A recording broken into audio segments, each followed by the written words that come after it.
Hey guys, welcome to the second session of SolidWorks drawing tutorial and the last session of SolidWorks tutorial for Absolute Beginners. So far we set up our views, added dimensions and detail our model. Now it's time to make our drawing look and feel professional. So as we discussed, today we're going to apply tolerances and GD&T, customize our title block, add final touches like notes and surface finish, explore drawing options and settings, and tools like format painter, break view and broken section views, and everything you need to make your drawing clear, complete, and professional and ready for real-world production. By the end of this session, your drawing will go from looking basic to something you'd be proud to hand over to the manufacturer. So let's jump back into SolidWorks and continue where we left off. In simple terms, tolerancing ensures that the parts will fit and function properly even when they are a small variation in manufacturing. Without proper tolerancing, even a perfectly modeled design might not assemble properly in the real world. In drawing, some dimensions, faces, or edges have their own specific tolerances. That's because they play a critical role in how the part functions or fits during assembly. Others, however, don't need that level of precision. For dimensions without specific tolerances, we use general tolerances, which are usually defined in the title block. But for critical features, the ones that affect how parts fit or move, we need to apply manual tolerances. For example, in our assembly, let's open it. We know that this cover goes into the base. Obviously, there need to be some kind of tolerance between them, otherwise the fit could be too loose or too tight and the parts might not assemble properly. So we have two types of tolerances, dimensions and geometry. Dimension tolerances controls how much the size can vary, things like the diameter, thickness, and the length of the features. These tell a manufacturer the acceptable range for a specific measurement. Geometric tolerances, on the other hand, control the shape and the relationship between features. Things like straightness, flatness, perpendicularity, position, and so on. They don't just say how big something can be, but how it should behave in the real world as well. So back in our drawing, let's go to sheet number 2, and this edge is what we are talking about, the edge of 100. So we need to apply the tolerance between this edge and the edge on the cover that they are in touch with each other. And the tolerance between them is uppercase H7 and lowercase f7. So we have two ways to apply tolerance, and the first one is to click on it. And in the property manager, we have a box which is tolerance precision. We have different type of tolerances. For example, the first one is basic, which makes the dimension basic. And then we have bilateral, we can define upper and lower limits. And then we have limits, which defines the actual limits. And next one is symmetric, which defines the tolerance as positive and negative.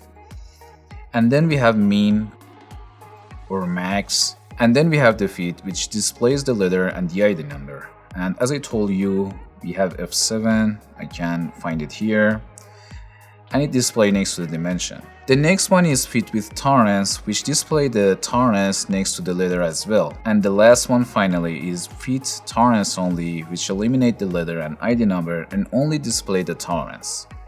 I usually use the fit with tolerance and I want to use it here as well. So the next dimension that I want to add tolerance to it, let's see, is this one, 15 millimeters. If I click on this 15 millimeters here, some shortcuts appears next to my pointer. For example, display as radius, display as diameter, linear, and a screen dim window. Click on it, and here again I can specify the type, and this time I want to go with bilateral, and then I define the upper and lower limits, and for example the upper limit can be 0.05, and the lower limit, let's leave it at 0. And here I can define the precision, and I can make it for the reference or inspection dimension, everything that you have in the property manager. It is kind of really handy for me and it will speed up my work. So I want to add another tolerance for this hole as well. But instead of creating another tolerance, I would prefer to copy this tolerance and paste it on this one using the format painter. Copies visual properties between dimensions and notations for parts, assemblies, and drawings. Click on it. So the first click is the source. Click on this one, and then I copy it on this one. So simple. I can add other ones as well, like this, as many times as I want. So I'm gonna hit Ctrl Z, and another one too, just like that. So that was the first type of tolerancing. The second type, as I told you, is geometric tolerancing. Geometric tolerancing can be very complicated, and I don't want to go into details of GD&T because it's a big another story. I talk about it later on in advance, and you can subscribe to my channel if you don't want to miss it. It's the alphabet of mechanical engineering, and I would recommend you to spend some of your times on it. Anyway, today we'll learn how to apply it, and for this I need to use geometric tolerances. Click on it, and then I need to select the face or edge that I want to apply the tolerance, and let's just start with this face and then place it here. First I need to specify the tolerance, and let's use the flatness, and then I need to define the amount of the tolerance. Let's make it 0.05 as well. Done. Some tolerances need datum, and if you want to add a datum to your face, you need to use datum feature and select the face just like this. And then I press escape and click on it and make it datum A. So let's open some space for the tolerances, and I place it here. And then I use geometric tolerances again, and this time I want to select this edge, and just like this I want to use perpendicularity. Click on it, and the amount of the perpendicularity is, for example, 0.03. And then I need to add datum, and datum is okay. And you can add modifiers, for example, maximum material condition next to it, and then hit done. So if you want to add another tolerance, you can double click on this one, and then click plus and new frame. For example, I want to add cylindricity. Click on it, amount of the cylindricity is 0.03, confirm it. So the next tolerance I think is for this feature. So select geometric tolerance again and select this edge. I want to add the position tolerance, so click on it, and the amount of the tolerance is 0.02. 0.02. Done. And then I need to make this dimension basic. Click on it and make it basic. So that wraps up dimensioning. It's time to customize our title block and the sheet format, something that we can save and use in our future SolidWorks projects. Take this one as an example. Some items in the title block are independent of the part. Things like your name, company logo, sheet number, drawing standard, or projection method. These usually stay the same from one drawing to another. Other items, however, change from part to part. Things like the part's name, material, weight, or scale. That's why your sheet format should only include the parameters that actually remain consistent across all your drawings, and the others you can add them manually by placeholders. So let's create one custom sheet drawing, and I need to right click on the sheet and edit sheet format. And here is the sheet template. So right now I can edit this title block as well. For example, I can double click on it, add my text, or I can change the position of the lines, the blocks, everything. But I want to create a whole new title block. So let's select it all. And just a quick note, if you draw a bounding box from left to right, it only selects the items that are completely inside the box. But if you select it from right to left, anything that touches the rectangle will be selected and deleted completely. And the borders, these letters and numbers, they are for addressing. For example, B number 2 means that you need to focus on this area. For size A4, I don't need any borders, but for A3, A2, A1, A0, I would recommend you to have it. And if you want to eliminate this one, you can go to the sheet format, and in the borders, right click on it and delete the border. Let's edit the sheet again. And this is what our drawing looks like right now, and there's no borders or title blocks, and we can create a new one. Let's go to edit sheet format. You can use the sketching tools here as well. So let's switch to the sketch tab. I want to use the corner rectangle, draw a rectangle from this point, end it down here. I need to fully define it as well, so I grab them all and fix them. So let's select the line and draw our table. So I start from here, just follow my lead, and it goes here, and there are 3 columns. I can double click to end the line, and this one is the drawer, this one is for check, this one is for the approve. Down here there are some comments if you want to add them, and here is the part's name, here is the material, the hardness, drawing number, scale, revision history number, and this one is the sheet number. So here I can add the company logo and the projection method. So let me just fine tune the spacing. Now it's time to add the titles. So let's go to annotation and select the note. And the first one is the drawer's name. This one is checker. This one is approver. And then here I can have some comments. And here is the title of the drawing, material, hardness, drawing number, and here I have the size of the paper. This one is revision history number and scale, and here I have the sheet number. Sheet. I tell you how to complete this item. Okay, so click on OK and adjust the positions. So if you want to change the font, you can go to the options and from document properties, go to annotations, and in the font, switch to point and select 11. Confirm it. And they are updated in the drawing as well, and I have more space here. And this one is for the company logo and this one is for the projection method, and we can import the image from outside the SolidWorks. For this, go to the menu and insert, select the picture and go to the address of your picture and wind energy. Click on it. I place the corner of the picture to this point here, and then I decrease the size until it fits inside it. Something like this. Confirm it. And this one for the projection method, as I told you. So select note again. And here is the first angle. And then I need to add another picture for it. So select picture again and click on this one. From transparency, I can change it from file, place it here, and decrease the size just like this. So as I told you, some items in the title block are fixed and some others not. For example, if you are the only one using your computer, maybe the drawn name is fixed. So let's make it, for example, your name. And the checker is probably fixed as well. Same goes with the approver. And in the comments, you can have, for example, general tolerances, which are ISO 2768 1 and ISO 2768 2H. I make the alignment at center and place it here. Actually, I prefer to change the color of the titles a little bit lighter, and for this you can double click on it and from colors, define custom colors and make it a little bit lighter and confirm it. I can use Format Painter to apply it to the other titles. Click on it and select this one and then click on them one by one, like this,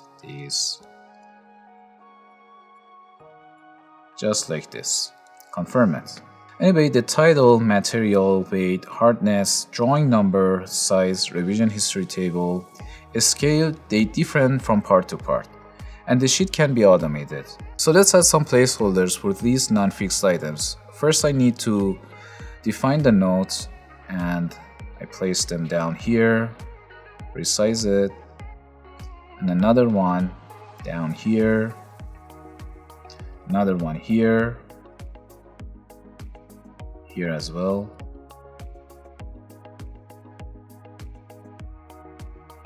And then go to sheet format and title block field. And I need to put my title block inside this rectangle. So grab the edge, place it here and here. And in the text fields, I need to select these empty notes one by one. This one, this, weight, hardness, drawing number, size, revision history number, and scale. And then confirm it. Now let's automate the sheet number as well. So double click on it, put your pointer at the end of the note. And in the property manager, if you click on link to property, and from property name, you need to select the sheet number. And I can find it here, current sheet, click on it and OK it. Again select link to the property, and here this time select total sheets. Confirm it, and it would be like this. Before we continue, let's save our drawing. Give it a directory and name it balancer and save it. Again, if I go into the edit sheet format, and then let's save the sheet format to use it in our future projects. So go to the files and select sheet format, and here name it wind energy, for example, anything you want, and then save it here. And of course, I save it as change the type to drawing template, and again wind energy, and save it here as well. So let's go to the properties of the sheet, click on the properties, and from the sheet format size go to browse and select the wind energy that we just created and open it and apply the changes. And these are the placeholders that we just created for our title block. If I exit the sheet format, you can see it is the wind energy. Save it and close it and open the balancer that you just saved. So let's go to the balancer and open it. And here in the title block, I can define the non-fixed parameters. If I double click on it, I can fill out these placeholders. The part's name is base. The material is 1.7225. Weight, let's say 20. And the hardness is, for example, not specified.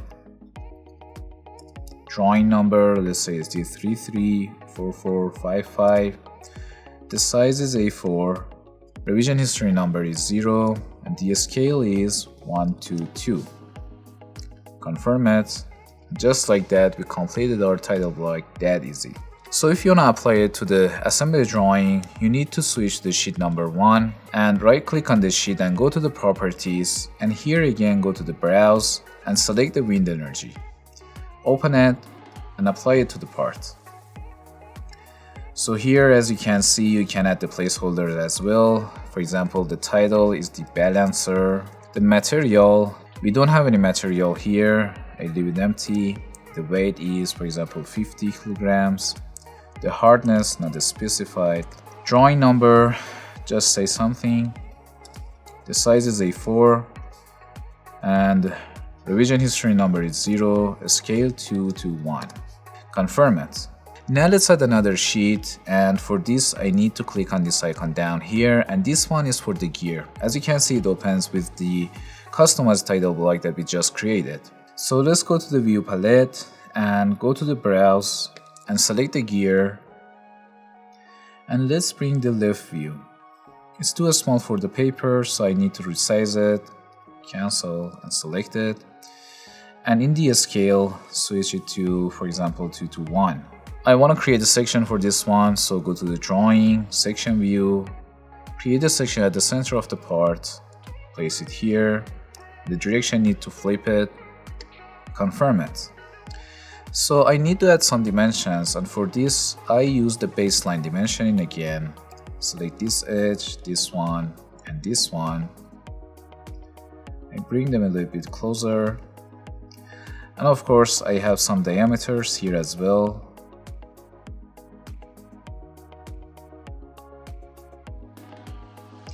And then use hole callout for this one. And I need to add the central line as well. Click on this edge and this one and confirm it. So what I want to show you from this gear is how to import an Excel table from outside the SolidWorks. So let's go to the insert and select object, create from file. So here I can address my file, and if you want the gear data, I put it in my GitHub and I put the link in the description so you can download it. After you download, click on the browse and go to the directory of the table, open it. This checkbox here is linked, which means that your table is connected to the Excel file, and if you edit the Excel, this one will be updated automatically. I activate it and then confirm it. So here is my table. I adjust the position down here, and I can decrease the size just like this. Let's fill the title block as well. Double click on it. The title is gear. The material is 1.7225. The weight is 10. The hardness, let's say, is 50 to 55 HRC, stands for Rockwell. And drawing number, let's add something. The size is M4. The revision history number is 0. The scale is 2 to 1. Confirm it. Now let's add another sheet for the cover, and this one is actually an exercise for you. Your final drawing for the cover should be like this. Pause the video here and complete the drawing and come back. So now that our drawing is completed, I would recommend you to add balloons for each part as well. The reason is, as I told you, your drawing needs to be clear and completed as possible. Just imagine that you have a huge assembly with too many parts. It's much easier for the readers to find any specific part if that part has balloons on it. So let's go to sheet number 2 and select balloon, place it here, and go to the properties, change it to 1 character and the item numbers to text, and text is 1, confirm it. Next one is gear, select balloon again, change it to 1 character, text, number 2, place it here. You add the last one for the cover. Then here let's edit the sheet names, and this one is the cover, this one is the gear, here is the base, and this one is the balancer. Okay, so let's switch the base, and we usually have notes in our drawing. And here let's say that I want to add a note that to say that the sharp corners, they need to be rounded with 0.5 millimeters of radius. So select note and place it here, say notes, hit enter and tab. All sharp corners should be rounded by radius 0.5 millimeters. Okay, so place it down here, and you can add any notes. For example, if you click on the notes, you can use these annotations and items here. You can simply click on them to use them, to say something about them, and even you can use the tolerances as well and complete your notes easily. Anyway, another thing you should consider in your drawing is the roughness. So click on the surface finish here, and for example, you can apply the value here, 1.6, and just you need to select the edge or face that you want to add a specific roughness to it. For example, let's select this one, and then you can change it, for example, to 0.8, add another one for this face, just like that. And down here I can add a note and use this symbol for the surface finish, click on it, switch it to this, and I can say the general surface finish is 0.2 unless something else is specified. So for example, I know there is another roughness which is 1.6 and 0.8. Confirm it. Now let's see what we can customize from drawing option and settings. Click on it. The first tab is system options, and they are general stuff. I usually don't change them at all. What I want to change is from document properties. So for example, in the drafting standard, you can specify the overall drafting standard to ISO, ANSI, DIN, or BSI, anything you want. In the annotations, you can change the font as you saw, you can change the font or font style, and for each one of them you can choose a different font or a layer. And in the dimensions, you can specify the tolerance precisions or the primary precisions for the main dimensions, and then you can adjust the spacing between the dimensions in auto aligning, and you can customize anything for the different types of dimensions, for example angle or arc length, diameter, anything you want. In the table, for example, if you open it, you can customize each one accordingly, for example the thickness of the border or the layer, precisions, anything you want. And in the views as well, you can do the same. In the detailing, there are something you can do, for example activate cosmetic threads or shaded cosmetic threads, datums, geometric tolerances, anything you want. And I think there is nothing else to specify. In the units, you can change the unit system for this specific drawing. So let's confirm it.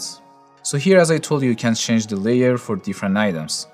And if you want to bring them in your toolbar, right click on the toolbar and hit customize, and in the commands, search for layer and drag them onto your toolbar.